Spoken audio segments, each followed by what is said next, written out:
आगामी कार्यक्रम प्रायोजित किया है जॉयस मायर मिनिस्ट्रीज के मित्रों और सहयोगियों ने।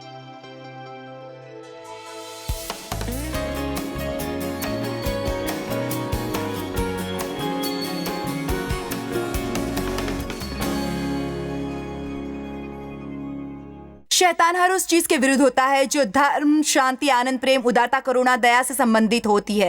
वो उग्रता से हमारी इनमें से किसी भी पहलू में प्रगति का विरोध करता है, या जब हम करते हैं किसी तरह की आत्मिक तरक्की या प्रगति, हम जान नहीं सकते ऐसे कितने लोग होंगे जिन्हें दुश्मन ने आने से रोका होगा आज इस सभा में जहां वो आना चाहते थे।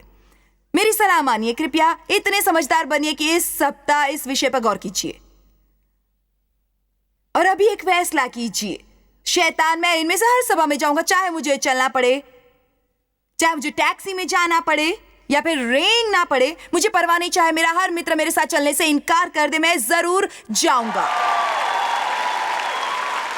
क्योंकि यदि आप सोचते हैं कि वो आपकी राह में फूल बिछाएगा, आप गलत है। आज सुबह जब मैंने कोशिश की अपनी दाहिनी आंख में लेंस लगाने की, मुझे 6 बार निकालकर फिर से लगाना पड़ा था। मैंने कहा, कोशिश कर ले, अपने को थका दे शैतान, क्योंकि मैं इस सप्ताह परेशान किए जाने की अपेक्षा कर रही हूं। मेरे साथ कई बार ऐसा होता रहता है। इस तरह की बातों पर प्रचार करने के लिए साहस चाहिए। आमीन।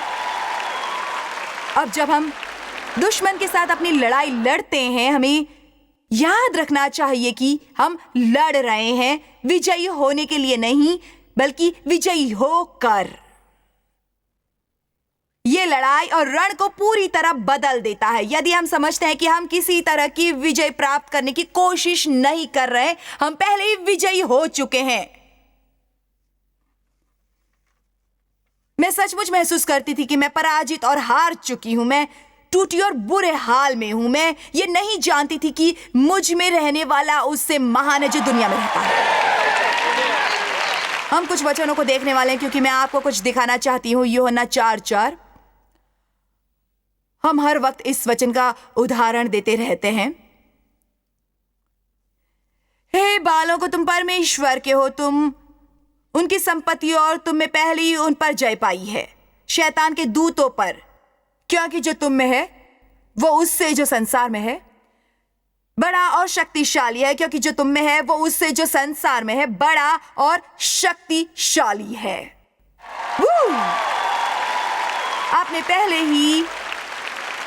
आप सभी ने, यदि यीशु आपके मुक्तिदाता और प्रभु हैं, आप पहले ही शैतानी ताकतों को पराजित करके विजयी हो चुके हैं, क्योंकि वो सबसे महान है। ये नहीं कि शायद मैं किसी दिन हरा दूंगा यदि बहुत कोशिश करूंगा, क्योंकि जो तुम में है वो उससे जो संसार में है बड़ा है और शक्तिशाली है।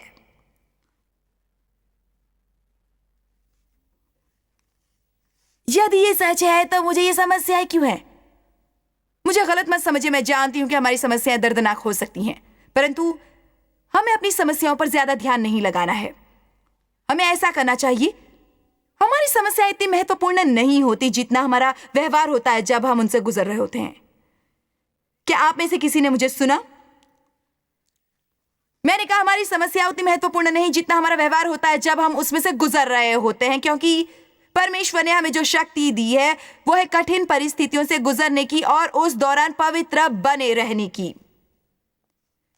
इसलिए मैं लोगों से कहती हूँ, जब तुम्हें समस्याएं हो तब भी दान देते रहो, आशीष देते रहो। इसका कारण यह है कि प्रेम एक आत्मिक युद्ध है।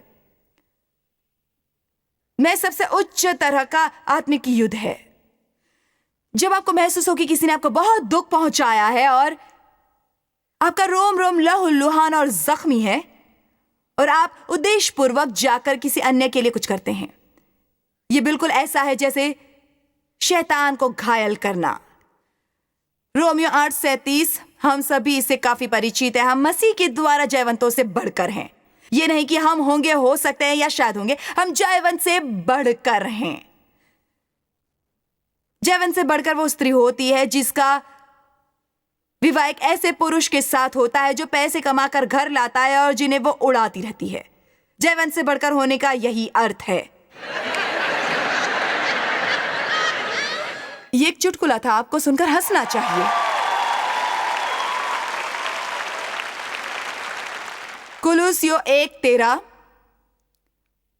उसी ने, पिता ने हमें छुड़ाकर हमें अपने पास खींचा है।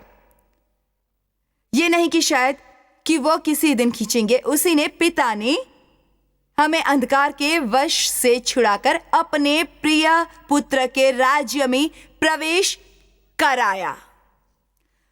उसी ने, पिता ने हमें अंधकार के वश से छुड़ाकर अपने प्रिय पुत्र के राज्य में प्रवेश कराया। वो ये बढ़िया है। इसके अलावा लूका 10:19 एक बहुत प्रशंसीय वचन है। देखो, जिसका अर्थ है ध्यान से देखो, बड़े विस्मय के चिन्ह को। इसका अर्थ है, उन्होंने थोड़ा जोर से कहा होगा, देखो।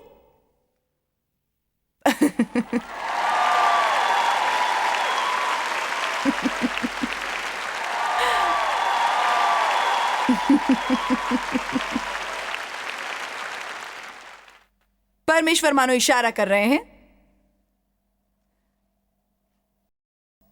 मैंने तुम्हें सामर्थ और अधिकार दिया है। यह नहीं कि शायद किसी दिन दूंगा यदि तुम अच्छे बने रहोगे। मैंने तुम्हें सांप और बिच्छुओं को रौंदने का और शत्रु की सारी सामर्थ जो उसके पास है पर शारीरिक और मानसिक ताकत और काबिलियत पर अधिकार दिया है, और किसी वस्तु से तुम्हें कुछ हानि न होगी। कुछ हानि नहीं होगी। ये मत कहिए।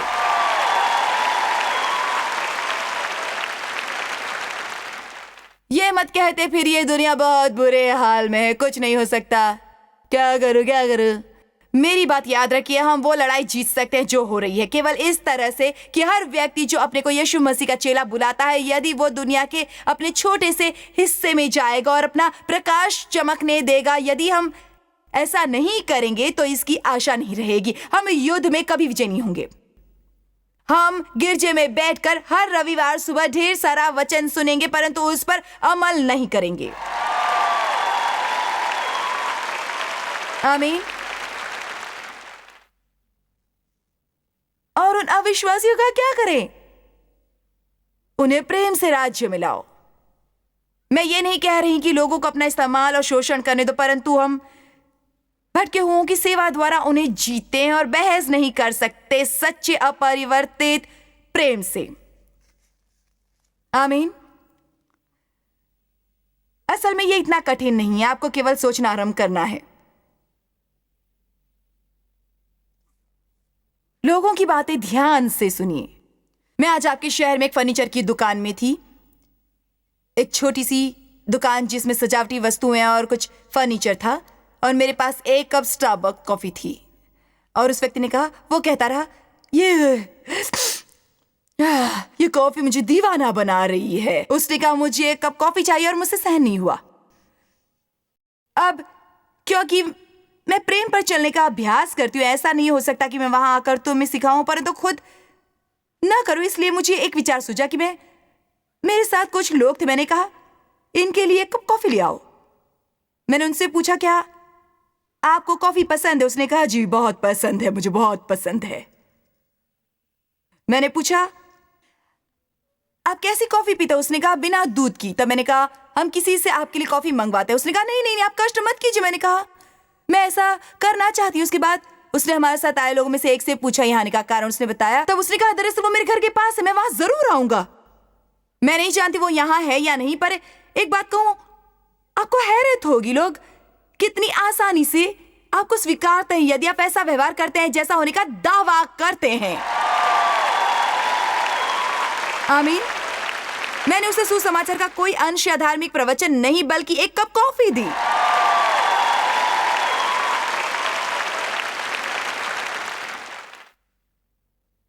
आमीन। मुझे कॉफी के मामले में थोड़ा समझदार बनना है। मैं कनाडा में थी, मैं गली से गुजर रही थी और वहां एक व्यक्ति था जो अपाहिज था और भीख मांग रहा था, और इसलिए हमने उसे कुछ पैसे दिए। मेरे पास थी एक प्याला कॉफी और एक मीठी चीज थी जो ली थी स्टारबक्स से। अक्सर जब मैं वो लेती हूँ उसे थोड़ा खाकर छोड़ देती हूँ। मेरे पास क्या था? शायद एक बिस्किट था। ठीक, मेरे पास बिस्किट ही था। जी हाँ, तो उस व्यक्ति ने कहा, क्या आप सड़क के उस पार से मुझसे एक कप कॉफी लाकर देंगी? असल में हमें पहले ही वहां पहुंचने में देर होने वाली थी। सो मैंने कहा, माफ कीजिए, मैं जरूर ला देती, परंतु हमें कहीं पहुंचने में देर हो जाएगी। तो मैंने कहा, क्या तुम बिस्किट खाओगे? इसलिए मैंने उसे अपना बिस्किट दिया। वो बहुत प्रसन्न हुआ। मैं 5 कदम बढ़ी थी, फिर मैंने सोचा प्रभु ने मुझे महसूस करवाया मैं उसे अपनी कॉफी दे सकती थी, पर क्योंकि मेरी कॉफी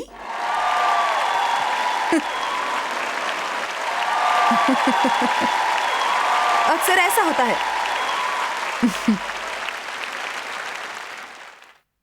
सच कहूं तो ये दुख की बात है, पर मैंने उस व्यक्ति को अपनी कॉफी देने के बारे में सोचा भी नहीं, क्योंकि मुझे कॉफी पीनी थी। मैं और बिस्किट नहीं खाना चाहती थी, परंतु कॉफी पीना चाहती थी।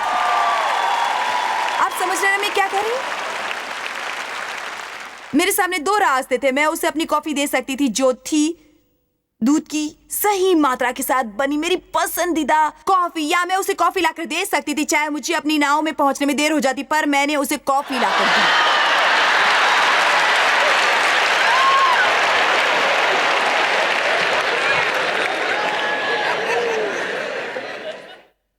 हम सभी ऐसे होते हैं, हम सभी की आदत होती है। हमें देने से ऐतराज नहीं होता यदि कोई कष्ट न हो। आगे बढ़ते हैं। मैं देख सकती हूं कि आपको इसकी जरूरत है। शैतान से हमारी सुरक्षा का यह साधन है। यह परमेश्वर का वचन है।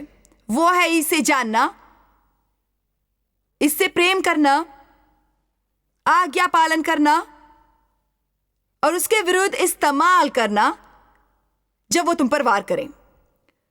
बाइबल में सबसे बढ़िया उदाहरण लूका 4 में है। यदि आप सीखेंगे नहीं परमेश्वर के वचन को ऊंची आवाज में बोलकर उसके द्वारा शैतान से युद्ध करना, आप जीवन में कभी विजेता नहीं बनेंगे। लूका 4 पवित्र आत्मा ने यीशु का मार्गदर्शन जंगल की ओर किया ताकि 40 दिन और रातों तक शैतान उनकी परीक्षा लेता रहे। उनकी सार्वजनिक सेवकाई के आरंभ होने से पहले यह स्थापित करना जरूरी था। विजय के बारे में बात करना बढ़िया है, पर आपकी परीक्षा होगी। हर किसी को अपने शत्रुओं से लड़ना है और जंग जीतनी है। यीशु को पवित्र आत्मा जंगल की ओर ले गए परीक्षा देने के लिए। परमेश्वर ने उनकी परीक्षा नहीं ली, परंतु शत्रु के सामने एक बात साबित करनी थी और यीशु को अनुभव की जरूरत थी। उसे हराने के हमें यह समझना चाहिए। सो लूका 4 आयत 3 से आरंभ होती है यह परीक्षा।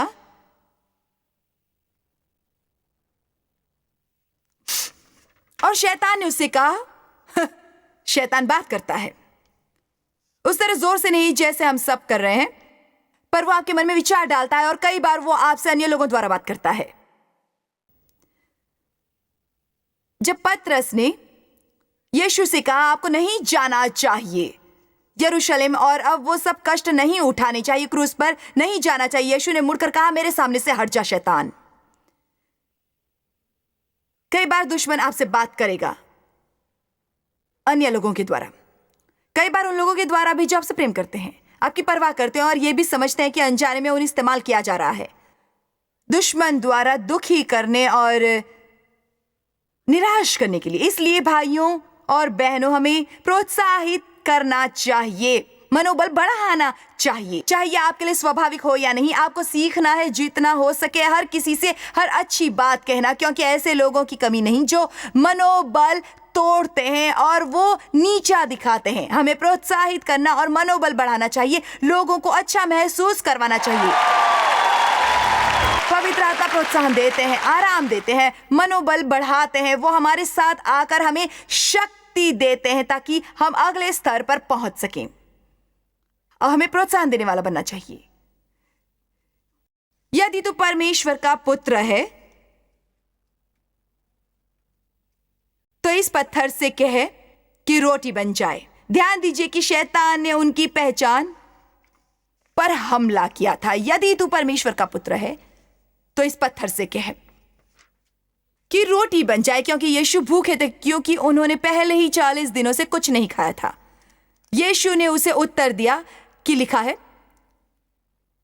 कि कितना शक्तिशाली है कि लिखा है, मनुष्य केवल रोटी से जीवित न रहेगा बल्कि परमेश्वर के मुख से निकलने वाले हर शब्द द्वारा जीवित रहेगा।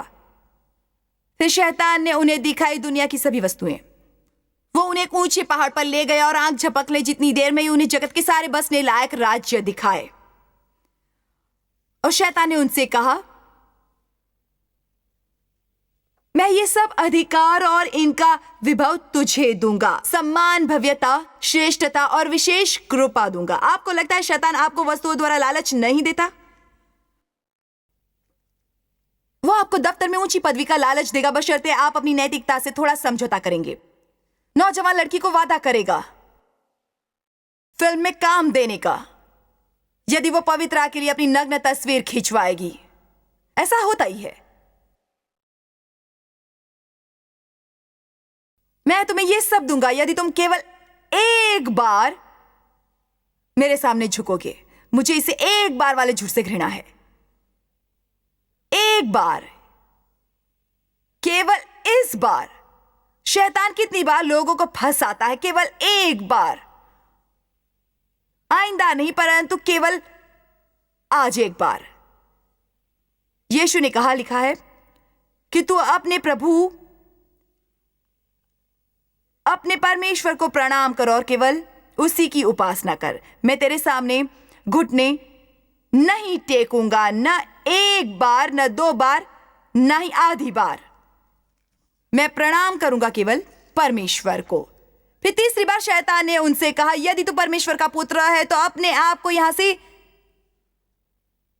नीचे गिरा दे, क्योंकि लिखा है। अब शैतान पलटकर उन्हें वचन का उदाहरण देने लगा। क्या आपने सोचा था शैतान वचन को लेकर उसे आपके जीवन में गलत संदर्भ में इस्तेमाल नहीं करेगा? विश्वास कीजिए, वो कर सकता है। इसलिए आपको इन बातों के बारे में थोड़ा सचेत रहना चाहिए। मुझे आपसे कुछ सुनने की जरूरत है।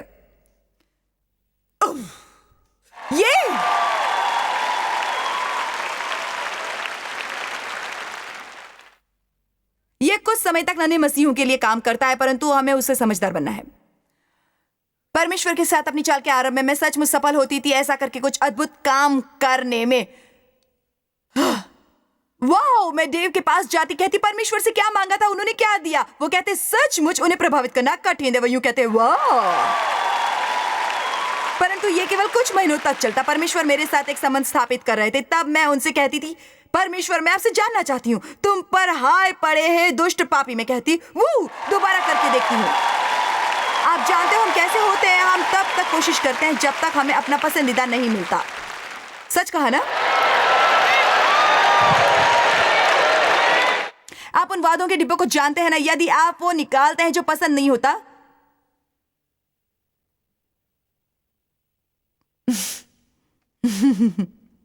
आपको इसे भली भांति जानना चाहिए ताकि जब शैतान इसका इस्तेमाल करना चाहे किसी गलत परिस्थिति में तो आप तुरंत उसे पकड़ सकें। परंतु शैतान ने यीशु से कहा, यदि तू परमेश्वर का पुत्र है तो आगे बढ़, कुछ करके दिखा, अपने को साबित कर। याद रखिए, आप आजाद नहीं होते जब तक ये नहीं जानते कि आपको किसी को प्रभावित करने की या कुछ साबित करने की जरूरत नहीं है। हमें बहुत आजादी मिलती है जब हम लोगों को प्रभावित करने की कोशिश नहीं कर रहे होते। आमीन।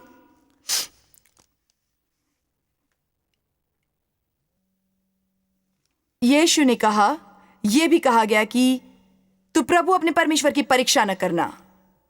उन्होंने कहा, मैं तुम्हारे कहने से यहां से कोई चमत्कारिक छलांग नहीं लगाऊंगा ताकि तुम्हें प्रभावित करूं। चाहे मैं कर सकता हूं, क्योंकि परमेश्वर ने कहा है उनकी परीक्षा मत लेना, उन्हें प्रलोभन मत देना, उन्हें आजमाना मत।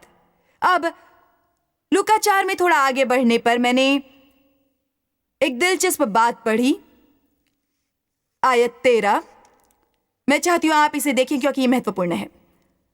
जब शैतान सब परीक्षा का सिलसिला कर चुका तब कुछ समय के लिए अस्थायी तौर पर उसके पास से चला गया, अर्थात उनसे दूर खड़ा हो गया कोई और अनुकूल और उपयुक्त मौका मिलने तक।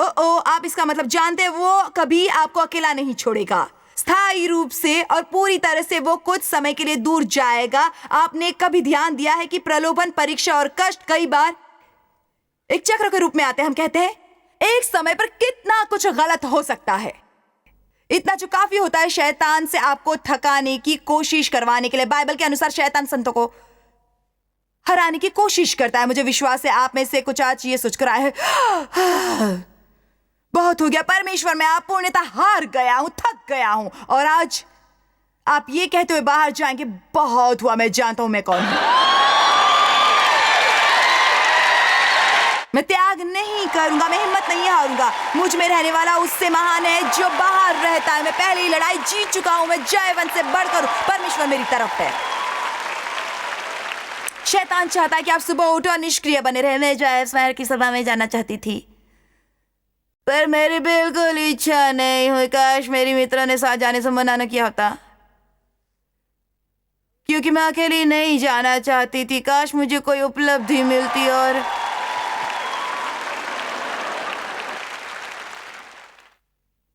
और कोई मेरे साथ चलने के लिए तैयार हो जाता।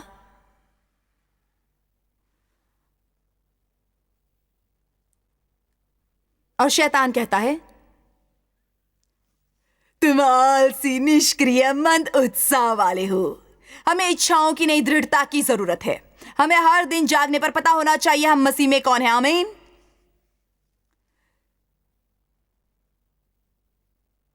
यूहन्ना 17:11-12 के अनुसार हमें परमेश्वर के ज्ञान में सुरक्षित रखा जाता है।